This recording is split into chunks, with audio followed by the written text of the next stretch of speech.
So, when you picture how music gets made, you probably think of a composer scribbling on a score, a musician an instrument, and for centuries, that really was the whole story.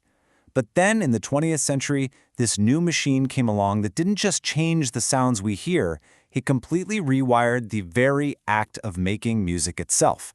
We're going to dive into how that computer music revolution unfolded. All right, so to really get what a huge deal this was, we first have to look at how things used to be. For hundreds and hundreds of years, making music followed this really simple, straightforward path. Think about it like a chain, right? Each link was a specific job. You had the composer with the big idea, then the score, which put that idea on paper. Then you had the performer, bringing their own soul and interpretation to it. And finally, the instrument, turning it all into sound. Every link was distinct, but they all depended on each other. That was just how music worked. But then, this new machine shows up, the computer. And it didn't just add another link to the chain. Nope, it started to systematically and deliberately break the chain apart. And that changed everything. You know, at first, people probably just thought, okay, a new kind of instrument. Cool. But it was so much more disruptive than that, because it didn't just create new sounds. It brought this totally radical new idea into the process of music making. And that big idea has a fancy name, disjunction. But all it really means is taking things that were always stuck together and prying them apart. It's about deliberately unlinking the parts of that traditional chain we just talked about one by one. And you can actually see this happening step by step with new technology.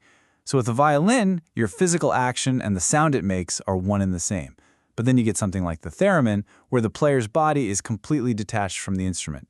A synthesizer takes it further, separating the controller, the keyboard, from the part that actually makes the noise. And with modern software, well, you can pull time itself apart and glue it back together however you want. The chain is literally breaking. And man, this all happened so fast. I mean, we're talking about going from these super specialized research labs back in 1957 to the Yamaha DX7 synthesizer completely taking over pop music in the 80s, and then by the mid-90s, the power of a giant professional studio was suddenly available to pretty much anyone with a home PC.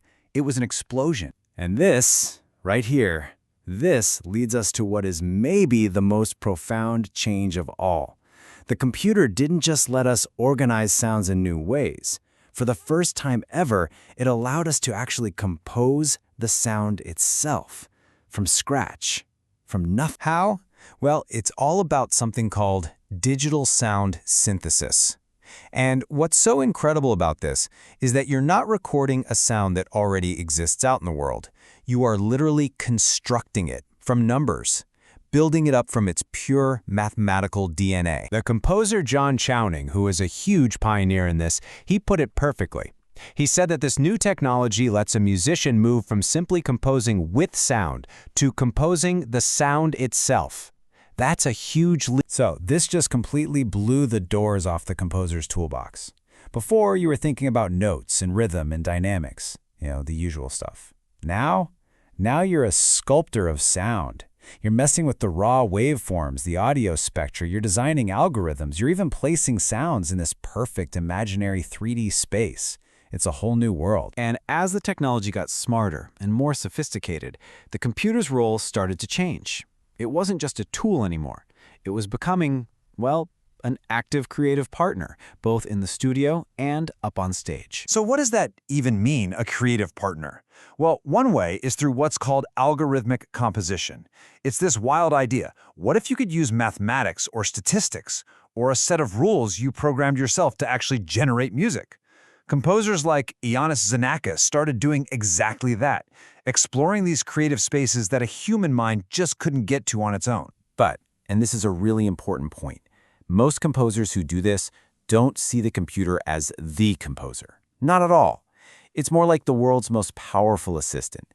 It's a compositional aid that can expand and magnify their own human creativity. And on stage? Wow, the partnership got even crazier. You could have performers playing along with complex pre-recorded computer tracks, or you could have them interacting in real time with live electronics. There were even systems where the computer could literally listen to a human musician and follow along. Today, you've got people performing together over the internet, and even live coding, where writing the code is the performance. So all of this brings us to right now, to today, where all those nice, neat, separate jobs we started with, the composer, the performer, the instrument, yeah, they've all started to just melt together into something new. So, what does it even mean to be a computer musician today? Well, you're kind of a hybrid of everything. You're a composer, sure, but you're also a performer, you're an instrument builder who crafts your own unique software, and you're a programmer who speaks the language of code. All those separate links in that old chain, they've now merged into one creative person. And this whole new reality leaves us with some really fascinating and honestly kind of fuzzy questions. Like, at what point does a tool that generates music based on a set of rules become a composer itself? Where's the line? And think about this.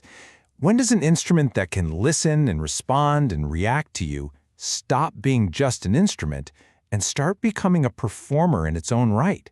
It's getting harder and harder to say. So look, the big takeaway here isn't just about new sounds or cool gadgets. The real computer music revolution, it's about fundamentally rethinking what it means to be a musician.